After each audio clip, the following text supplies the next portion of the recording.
Good morning student. R K विज्ञान PG महाविद्यालय कालवाड़ की ऑनलाइन क्लासेस में आपका स्वागत है। हम लास्ट क्लास में बीएससी फर्स्ट ईयर मैथमेटिक्स में paper number 3 3D dimension geometry, उसके अंदर हम यूनिट नंबर 1 स्फीयर गोले के बारे में पढ़ रहे थे। ठीक है, जिसमें हम लास्ट क्लास में उसके मोस्ट इंपोर्टेंट एग्जाम्पल थे वो कर रहे थे। तो उसी क्लास को हम कंटिन्यू करेंगे और आज जो एग्जाम्पल्स है वो इस क्लास में हम स्टार्ट करेंगे। तो देखो स्टार्ट करते हैं।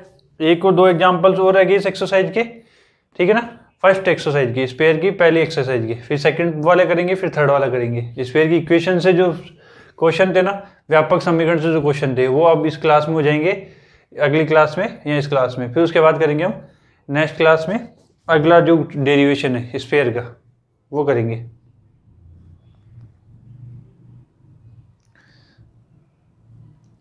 ठीक है, तो स्टार्ट करते हैं। क्या क्वेश्चन है देखो, ये तुम्हारे राजस्थान 2014 और 2002 में आया हुआ है। ठीक है, क्या कह रहा है देखो, कह रहा है कि उस गोले का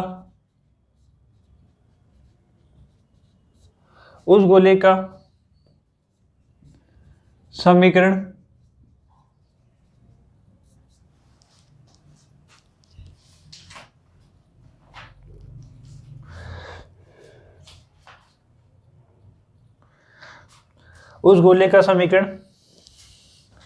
ज्ञात कीजिए।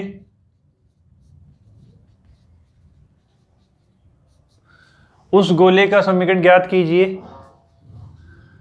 जो बिंदुओं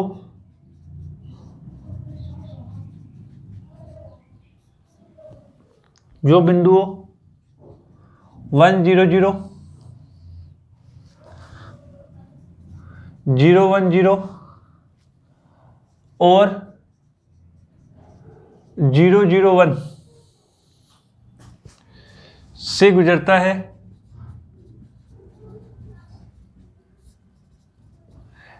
है तथा जिसकी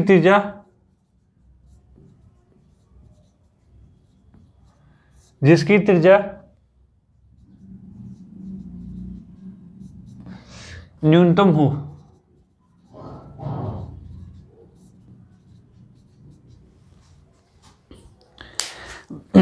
क्या कह रहा है, उस गोले का समीकरण ज्ञात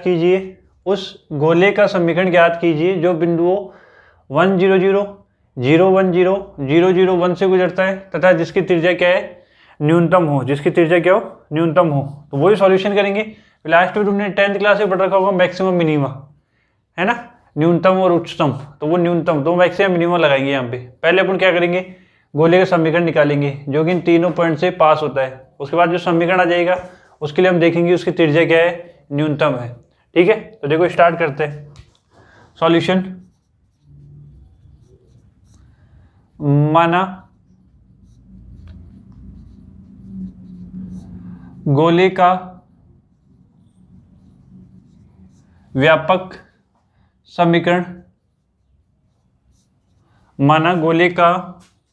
समीकरण निम्न है। क्या माना, गोले का व्यापक समीकरण निम्न है। क्या होता है, x² y² z² 2ux 2vy 2wz plus d = 0। माना गोले का व्यापक समीकरण निम्न है, x² + y² + z² + 2ux + 2vy + 2wz plus d = 0। आ गया तक समझ में। माना गोले का व्यापक समीकरण निम्न है, x² + y² + z² 2ux 2vy 2wz plus d = 0। अब पॉइंट लिखेंगे। देखो यह गोला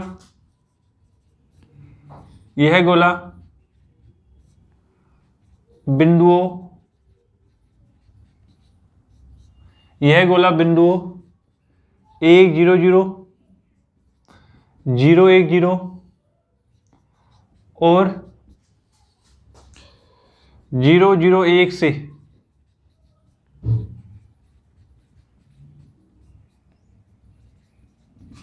गुजरता है। यह गोला बिंदुओं 1 से गुजरता है। अतः पॉइंट रख देंगे, देखो x के 1, 1 का स्क्वायर 0 0, ये 0 ये 0, 2u plus D equal to 0।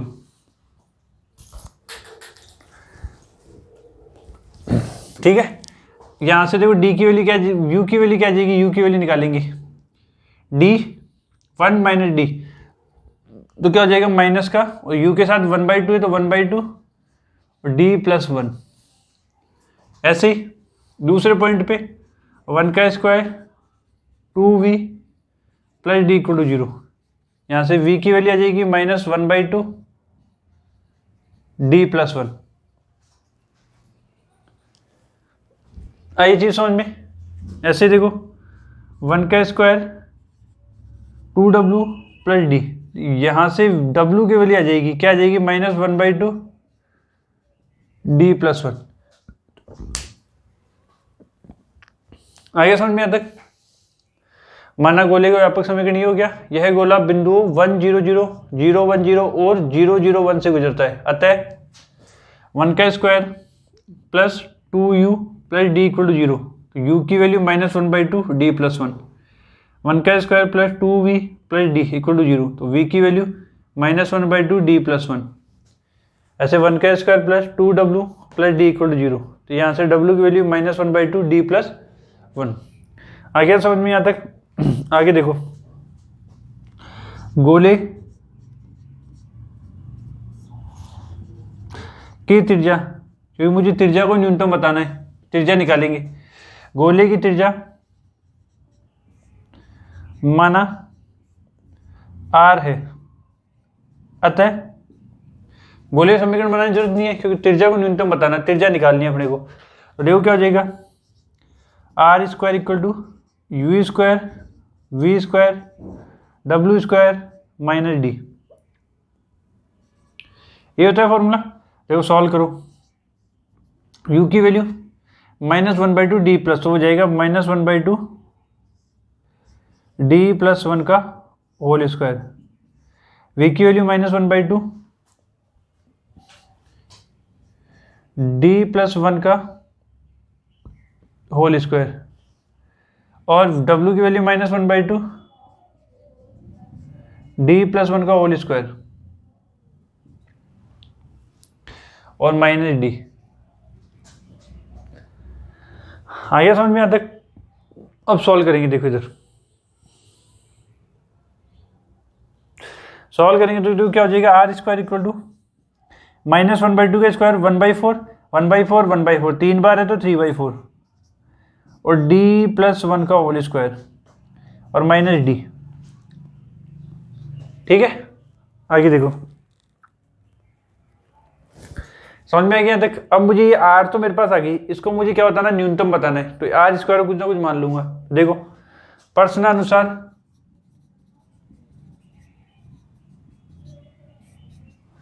प्रश्नानुसार क्या मानना है, उस गोले का समीकरण ज्ञात कीजिए, ये हो गया। तो गोले का समीकरण ज्ञात करना है जिसकी त्रिज्या न्यूनतम है, तो त्रिज्या क्या मान लेंगे, न्यूनतम मान लेंगे। प्रश्नानुसार त्रिज्या न्यूनतम है, अतः माना z square z equal to r square है। ठीक है, प्रश्नानुसार त्रिज्या न्यूनतम है तो उस गोले का समीकरण ज्ञात करना है। ठीक है, पढ़ना आराम से ना, वो थोड़ा सा डिस्ट्रैक्ट होगी, मतलब त्रिज्या को न्यूनतम बताना है। उस गोले का समीकरण ज्ञात कीजिए जो बिंदु इनसे गुजरता है जिसकी त्रिज्या न्यूनतम है। तो हमने ये त्रिज्या आ गई, प्रश्नानुसार त्रिज्या न्यूनतम है तो न्यूनतम मान लिया, और r स्क्वायर को क्या मान लिया, z मान लिया। यहाँ तक समझ में है? देखो तो क्या बना, z इक्वल टू मेरे पास आ गया 3/4 डी प्लस 1 का होल स्क्वायर माइनस डी। ये ना r स्क्वायर की जगह z 3/4 डी प्लस 1 का होल स्क्वायर माइनस डी। आगे समझ में यहाँ तक? अब कर देंगे अपन अवकलन समाकलन। देखो अब क्या करेंगे, d के सापेक्ष डी के सापेक्ष अवकलन करने पर, ये न्यूनतम है तो न्यूनतम के लिए क्या करते थे, हम अवकलन करते थे, फिर न्यूनतम अधिकतम देखते थे, वो वाली चीज देखेंगे अभी। डी के सापेक्ष अवकलन करने पे तो क्या बन जाएगा, डी जेड अपॉन में D D equal to Z dash लिख सकता हूँ मैं इसको, है ना, इक्वल टू 3 ये 2 आगे आएगा, 2 से 4 कटेगा तो 3/2 और d + 1 और d का 1।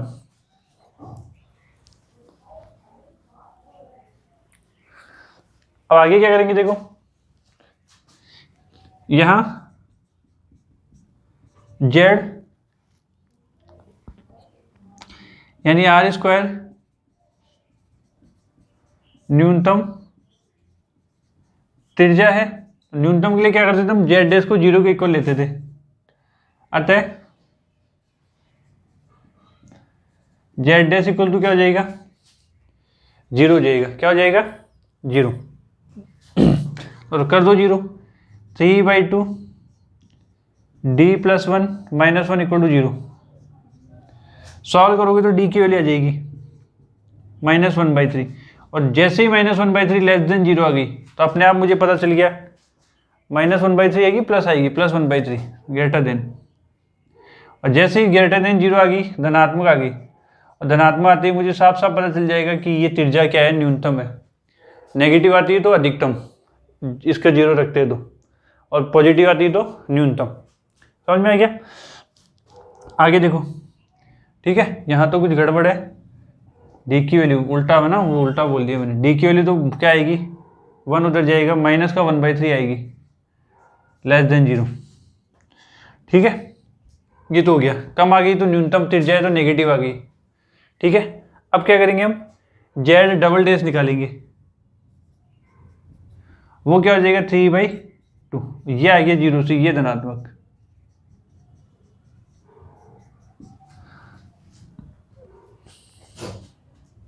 ठीक है, ये तो डी की वैल्यू आ गई यहाँ पे, यहाँ जेड डबल डैश से देखते हैं, डबल डैश देखा 3/2, ये धनात्मक आ रही है ना, तब पता करते हैं कि न्यूनतम त्रिज्या होगी। ठीक है, 11th क्लास में पढ़ रखा है ना, 11th या 12th में पढ़ रखा है, उच्चतम और निम्नतम, अधिकतम और निम्नतम पढ़ रखा है ना, तो ये निम्नक उच्चक, ये आगे समझ में।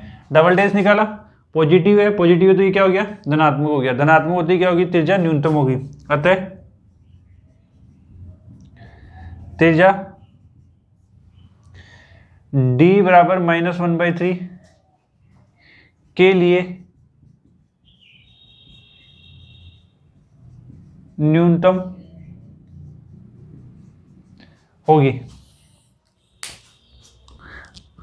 अब देखो d की वैल्यू आ गई ना, d की वैल्यू आ गई तो अपन u v w सब की वैल्यू निकाल लेंगे, और सबकी वैल्यू निकाल लेंगे तो इक्वेशन में रख देंगे, इक्वेशन में रख देंगे तो हमारे पास गोले का समीकरण आ जाएगा। न्यूनतम त्रिज्या के लिए गोले का समीकरण निकालना हमारे को, यही है, इसका स्क्रीनशॉट ले लो, फिर आगे चलते हैं। देखो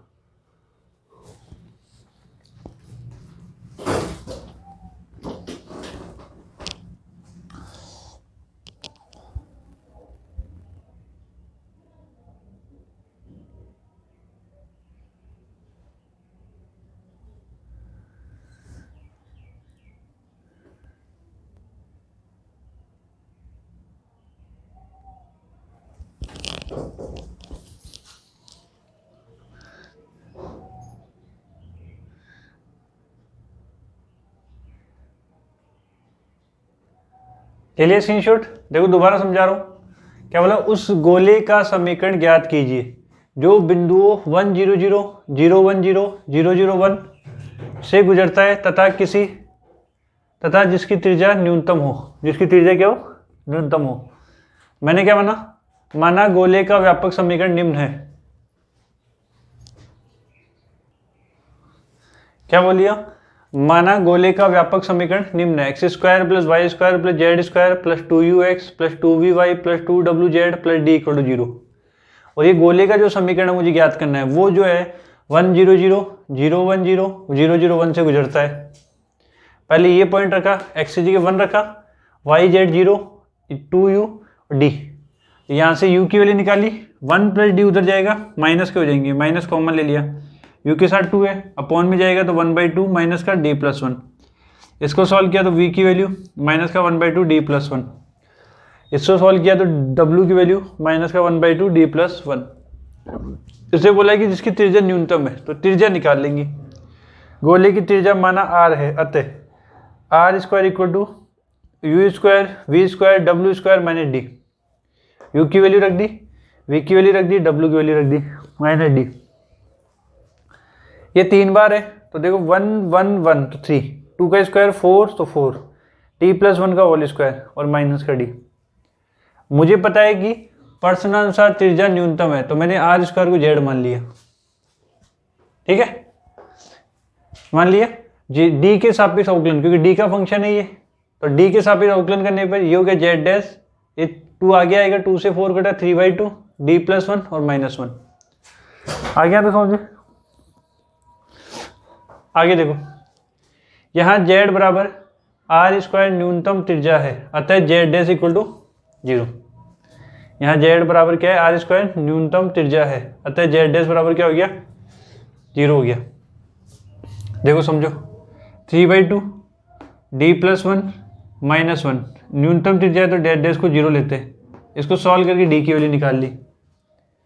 फिर क्या करेंगे, z डबल डैश निकालेंगे तो वो क्या आ जाएगा, 3/2 ग्रेटर देन 0। इसका मतलब ये क्या है, धनात्मक है।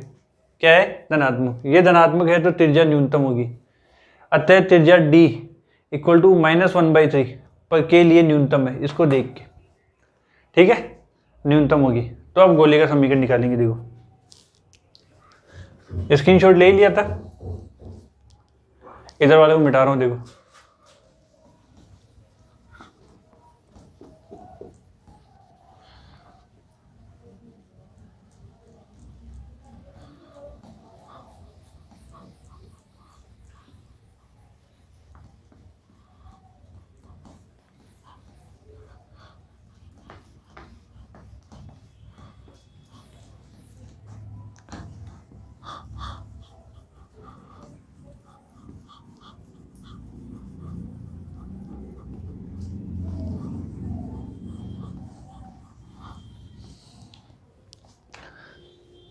देखो, अब u की value -1/2 1 plus D, -1/2 1 minus D की वैल्यू -1/3। सॉल्व करेंगे तो क्या आ जाएगी, माइनस का 1/3 आ जाएगा। ऐसे v की वैल्यू भी क्या आ जाएगी, माइनस का 1/3, और w की वैल्यू भी क्या आ जाएगी, माइनस की 1/3। आगे समझ में, u की वैल्यू सॉल्व करते थे, -1/2 1 प्लस डी थी, डी की वैल्यू -1/3 रख दिया, एलसीएम लेकर 2/3 आएगा, 2 से 2 कट गया तो माइनस का 1/3 बच गया। सेम ये का ही v की वैल्यू थी, ये की ये w की, तो इनका आंसर भी सेम ही आएगा। आ गया तो समझ में। अब देखो, अतः न्यूनतम त्रिज्या के लिए गोले का समीकरण, अतः गोले का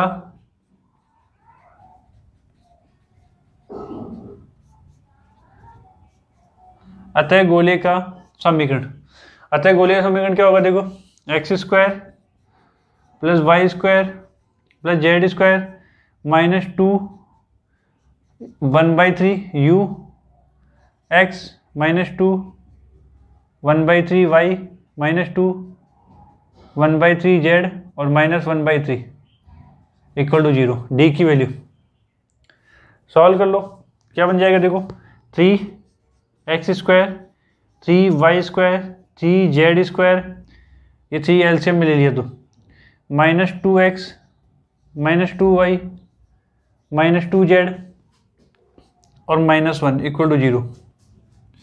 ये आ गया अपने पास निम्न गोले का समीकरण जो हमारे को चाहिए था।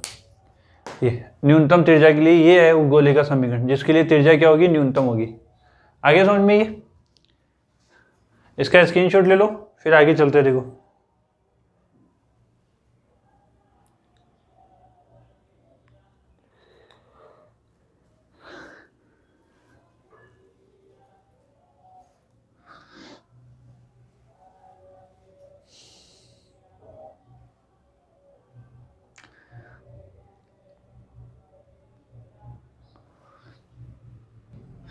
ले लिया स्क्रीनशॉट।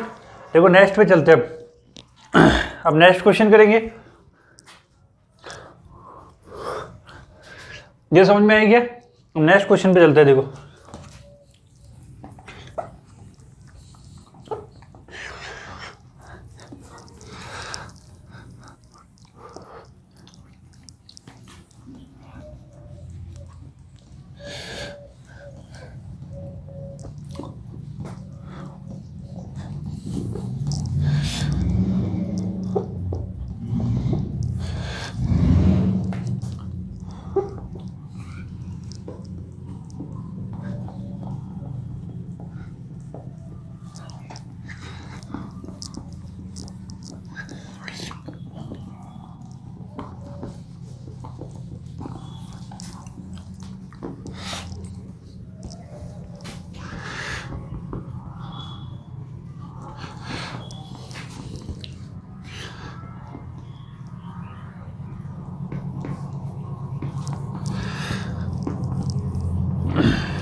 देखो नेक्स्ट एग्जाम्पल, ये भी मोस्ट इम्पोर्टेंट है।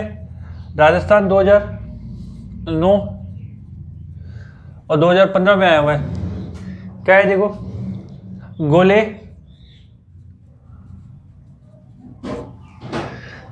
गोले x square Y square Z square equal to are square. गोले x square Y square plus Z square equal to are square के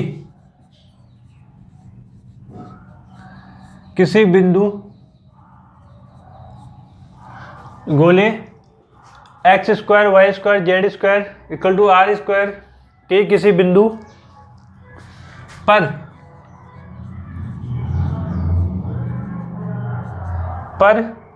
खींचा गया स्पर्श समतल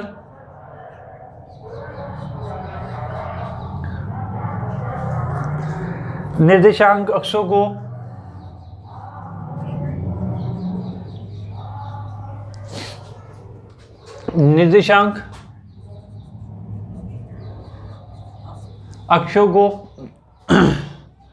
को ए बी सी पर काटता है। गोले x square Y square Z square equal to are square के किसी बिंदु पर खींचा गया स्पर्श समतल निर्देशांक अक्षों को ए बी और सी पर काटता है।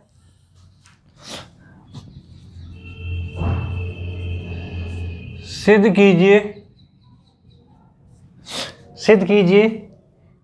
कि ए बी सी से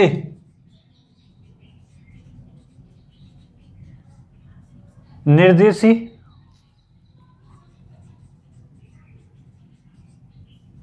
समतलों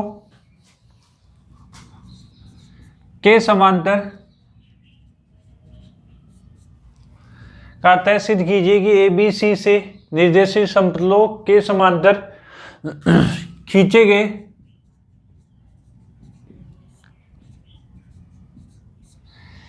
गए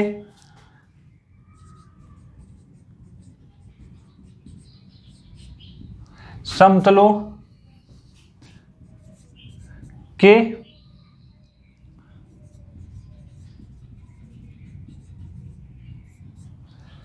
परिच्छेद बिंदुओं का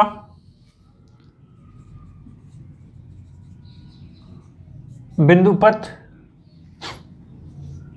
है। क्या है बिंदुपथ? X square minus two y की पावर माइनस टू जेड की power minus two equal to r की पावर माइनस टू।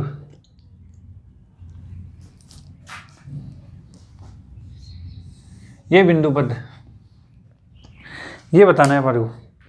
क्या बताना है? देखो गोला X square plus Y square plus Z square equal to are square, ये गोले का समीकरण है। सिंपल समीकरण पढ़ा था ना, सरलतम गोले का समीकरण। के किसी बिंदु पर खींचा गया स्पर्श समतल निर्देशांक अक्षों को ए बी और सी पर काटता है। सिद्ध कीजिए कि ए बी सी से निर्देशित समतलों के समांतर खींचे गए समतलों, ये समतल बन जाएगा ना, उसके समांतर खींचे गए समतलों के प्रतिच्छेद बिंदु का बिंदुपथ, ये होता है समांतर खींचे गए समतलों के प्रतिच्छेद बिंदु का बिंदुपथ x⁻² plus y⁻² plus z⁻² equal to r⁻² होता है। समझ में आई ये? ठीक है, ये हो गया क्वेश्चंस। इसका स्क्रीनशॉट ले लो, डायग्राम बनाता हूँ यहीं की यहीं, फिर समझ में आ जाएगी। देखो वही ये x, ये y, ये z, वो ये स्पेयर हो गया। ये हो गया अपने पास में a अल्फा 0 0, ये हो गया b 0 बीटा 0, और ये हो गया c 0 0 गामा, और ये सेंटर हो गया ओ। अब इसका स्क्रीनशॉट ले लो, फिर आगे चलते हैं। देखो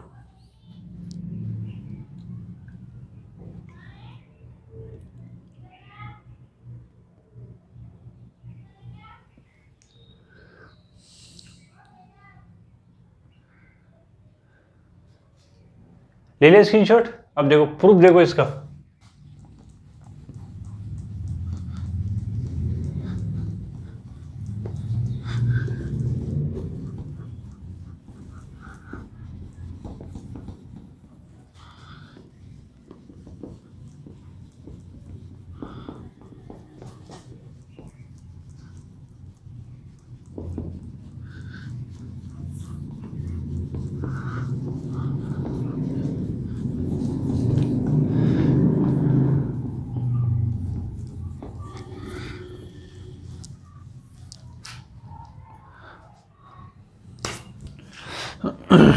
देखो वही वापस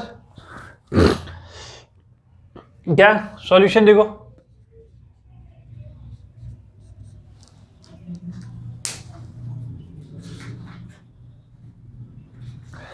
देखो माना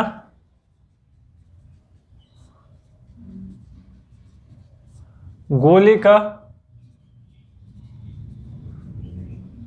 सरलतम समीकरण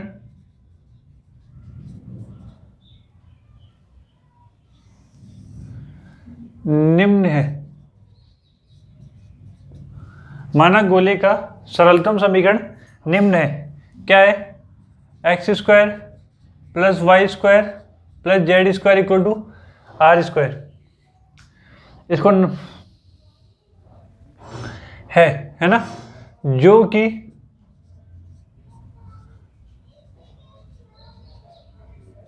माना गोले का सरलतम समीकरण निम्न है x² plus y² plus z² equal to r², जो कि समतल निर्देशांकों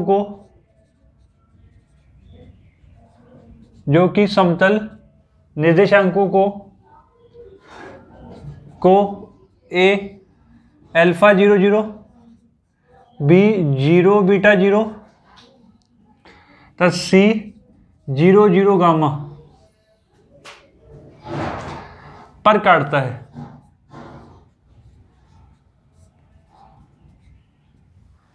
माना गोले का समतल समीकरण निम्न है x² plus y² plus z² equal to r², जो कि समतल निर्देशांकों को a alpha 0 0, b 0 beta 0, c 0 0 gamma पर काटता है।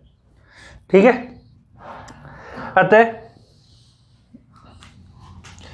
अतः समतल का समीकरण क्या होगा? x अपॉन में अल्फा, y अपॉन में बीटा और z अपॉन में गामा इक्वल टू 1। इसको नंबर 1, ये सेकंड। ठीक है,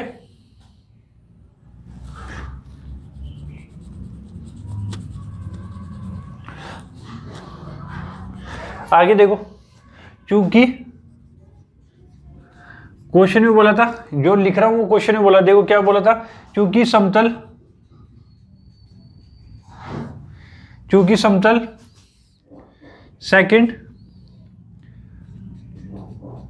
गोले का, चूंकि समतल सेकंड गोले का स्पर्शी समतल है,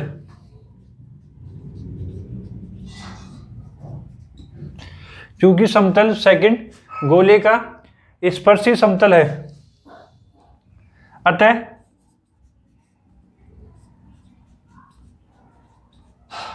गोले का केंद्र, अब यहां देख रहे हो यू वी डब्ल्यू है नहीं तो केंद्र 0 0 0, क्योंकि समतल सेकंड गोले का स्पर्शी समतल है, स्पर्श कर रहा है, अतः गोले का केंद्र 0 0 0 से डाले गए लंब, अतः गोले के केंद्र 0 0 0 से डाले गए लंब की लंबाई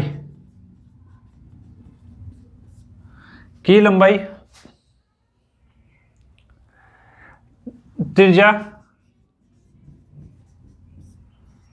r के बराबर होगी।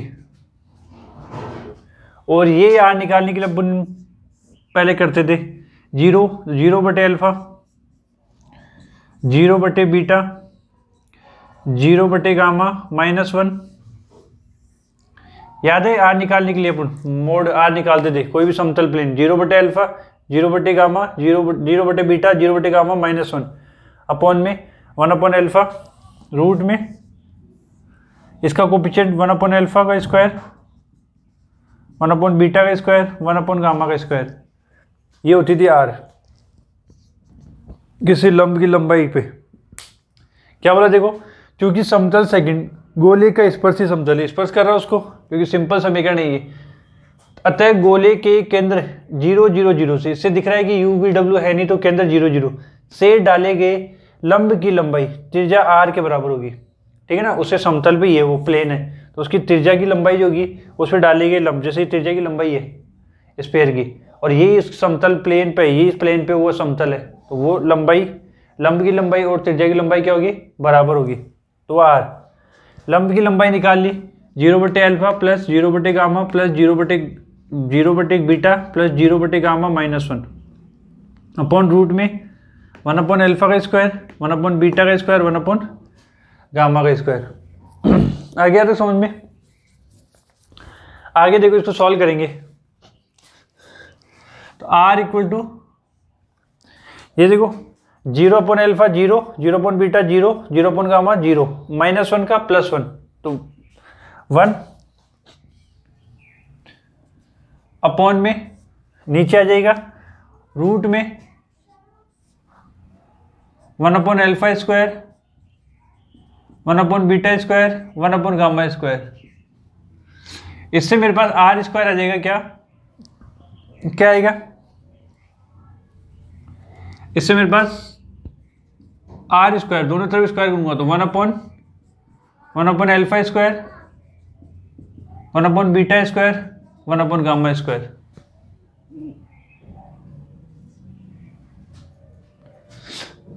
आ गया समझ में। ये आई क्या था, इधर ये 0 हो गया, 1 बच गया, 1 का मोड 1 अपॉन में ये r स्क्वायर कर दिया तो रूट हट गया, उल्टा कर दूंगा क्या हो जाएगा, देखो 1 अपॉन में r square equal to 1 upon alpha square, 1 upon beta square, 1 upon gamma square.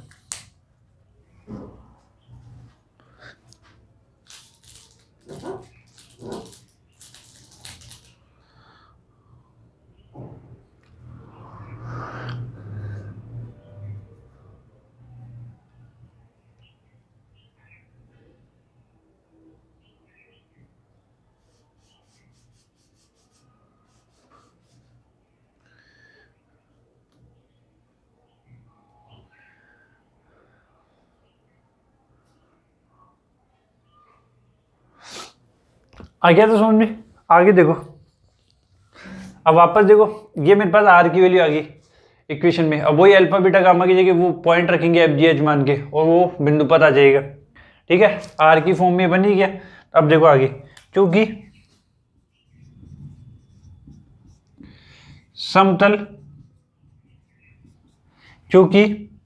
समतल निर्देशांकों ए बी और सी, चूंकि समतल निर्देशांकों ए बी और सी को बिंदुओं, चूंकि समतल निर्देशांकों ए बी और सी को बिंदुओं, चूंकि समतल निर्देशांकों ए बी सी बिंदुओं पर काटता है, क्योंकि समतल निर्देशांकों ए बी और सी को बिंदुओं ए बी सी बिंदुओं पर काटता है समतल। ठीक है, आगे तो इन बिंदुओं ए अल्फा 0 0, बी 0 बीटा 0, सी 0 0 गामा से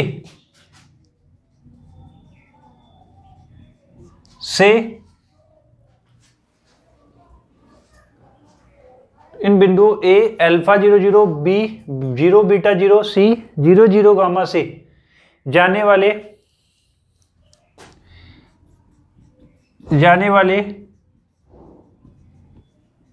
निर्देशी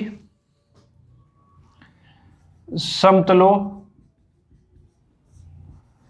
के समांतर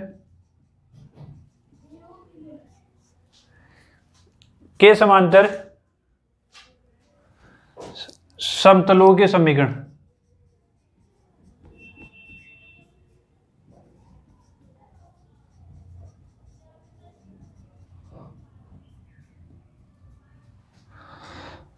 के समांतर समतलों के समीकरण होंगे। क्या क्या होंगे देखो, x equal to alpha, y equal to beta और z इक्वल टू गामा। समझ में आया? देखो डायग्राम से समझाता हूँ एक बार देखो। ये तो था ही, ये अपने पास स्फीयर बन गया था, ये समतल बन गया था, ये पॉइंट था अल्फा 0 0, ये था 0 बीटा 0 और ये था 0 0 गामा। अब बोला कि ये चूंकि समतल निर्देशांकों ए बी सी बिंदुओं पर काटता है, तो इन बिंदुओं अल्फा 0 0, 0 बीटा 0, 0 0 से जाने वाले निर्देशी समतलों के समांतर। अब इन निर्देशों समतलों के समांतर मुझे क्या बनाना है? प्लेन। इसके समांतर एक प्लेन बनेगा, ऐसे मान लो, ऐसे बन गया। ठीक है ना, ये प्लेन ऐसे इसके इस वाली प्लेट के समांतर। अभी इस पॉइंट से पास हो रहे हैं, तो इस सब प्लेन की इक्वेशन क्या हो जाएगी? x equal to alpha. यहां पे बनाऊंगा तो यहाँ पे हो जाएगी y इक्वल टू बीटा, यहाँ बनाऊंगा तो z इक्वल टू गामा। तो ये हो गई उस समांतर समतलों के समीकरण। आगे समझ में? ये है, देखो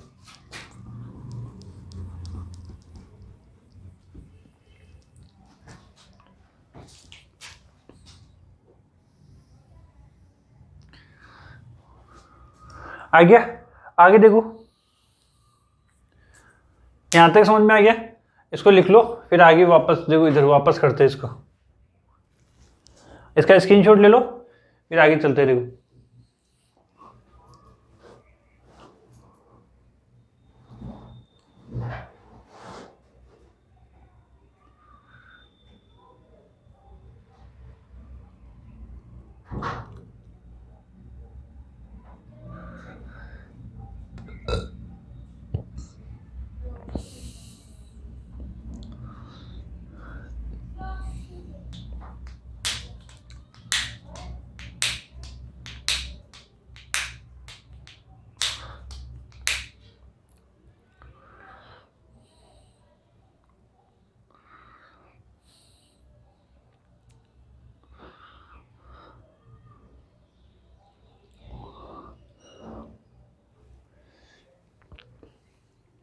ले लिया स्क्रीनशॉट?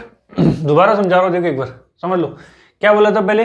गोला दिया हुआ था ये, तो गोले का सरलतम समीकरण दिया हुआ है क्वेश्चन में, X square plus Y square plus Z square equal to are square, जो कि समतल निर्देशांकों को A alpha 0 0, B 0 0 beta, C 0 0 gamma पर काटता है।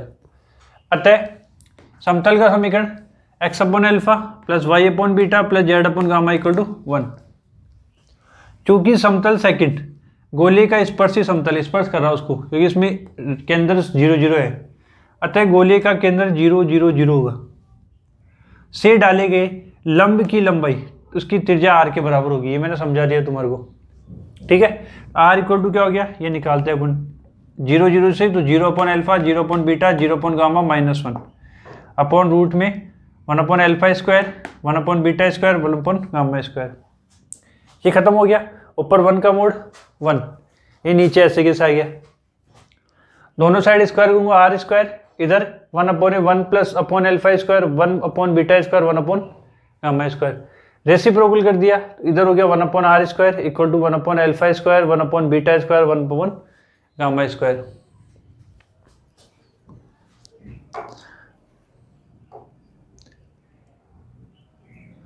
आगे समझ में? आगे देखो, चूंकि समतल निर्देशांकों ए बी सी बिंदुओं पर काटता है, निर्देशांकों को ए बी सी बिंदुओं पर काटता है, तो इन बिंदुओं ए अल्फा 0 0, बी 0 बीटा 0, सी 0 0 गामा से जाने वाले निर्देशीय समतलों के समांतर समतलों के समीकरण होंगे। क्या होंगे? X equal to alpha, Y equal to beta और जेड इक्वल टू गामा। ये मैंने अभी डायग्राम बना के समझाया था, इसको लिखेंगे भी अभी। देखो इधर मिटा रहा हूँ, देखो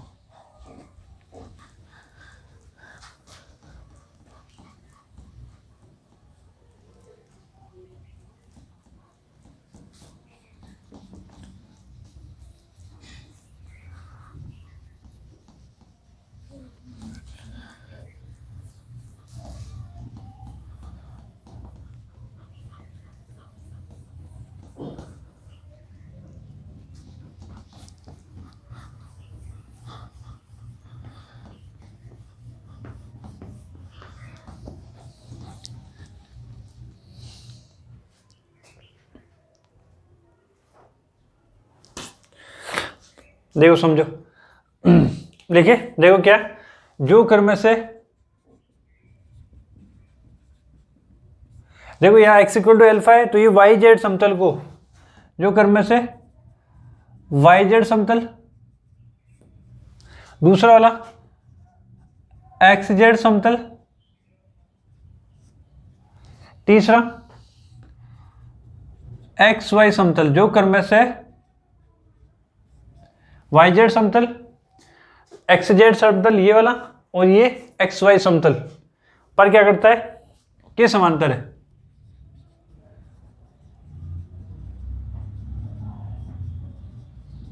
समझ में है ना? अरे एक्स एक्स पे काट रहा है ये, तो एक्स इक्वल टू अल्फा, तो वाई और जेड के समतल क्या हो जाएगा, समांतर हो जाएगा। ऐसे वाई इक्वल टू बीटा है, तो ये एक्स और जेड के समतल के समांतर हो जाएगा, और ये जेड इक्वल टू गामा है, तो ये एक्स वाई समतल के समांतर हो जाएगा। आगे चीज समझ में? इसको नंबर, इसको इक्वेशन नंबर डाल देना 3 है ना, इससे पहले जो भी चल रही थी। आगे आगे क्या लिखेंगे देखो, अतः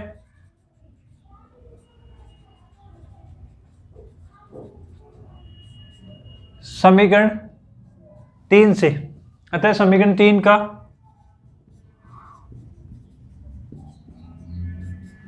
उपयोग, अतः समीकरण 3 का उपयोग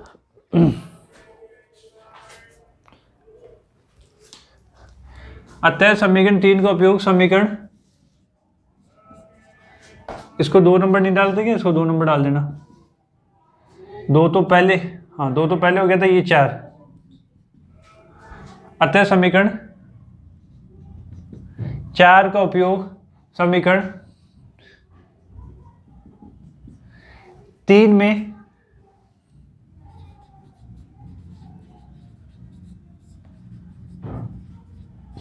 करने पर,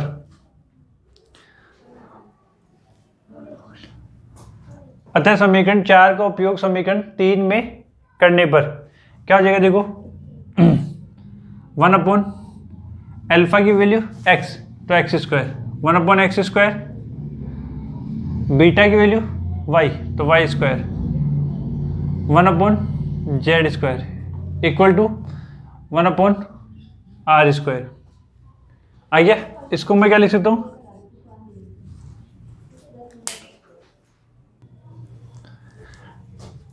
देखो x² तो ऊपर लेके x⁻² plus y⁻² plus z⁻² equal to r⁻²। यही हमारे को क्या करना था, प्रूफ करना था।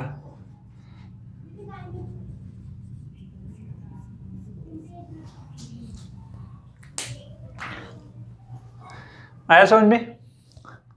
ठीक है, देखो ठीक है, यहां तक आई गया तो समझ में, ये समझा ही दिया था। ये भी x = अल्फा, y = बीटा और z = गामा आ गया था हमारे पास। देखो अब क्या करना है, इस समीकरण जो क्रम से yz समतल, ये वाला, ये xz समतल को और ये xy समतल के समांतर है, ये वाला yz समतल के समांतर है, ये xz समतल के समांतर है और ये xy समतल के समांतर है। और मुझे क्या निकालना है, समांतर समतलों का समीकरण, बिंदु पथ, वही निकाल रहे। देखो अतः समीकरण 4, ये वाली वैल्यू समीकरण 3 में रखने पर क्या आ जाएगा, देखो 1/अल्फा की जगह x² प्लस 1/y, बीटा की जगह y² plus 1/z² equal to 1/r²। ये x⁻² थी, ऊपर की x⁻² हो गई, ये y⁻² हो गई, z⁻² हो गई, इक्वल टू r⁻²। यही हमारे को क्या करना था, रिजल्ट में लेके आना था। आ गया समझ में? इसका स्क्रीनशॉट ले लो, फिर आगे चलते हैं। देखो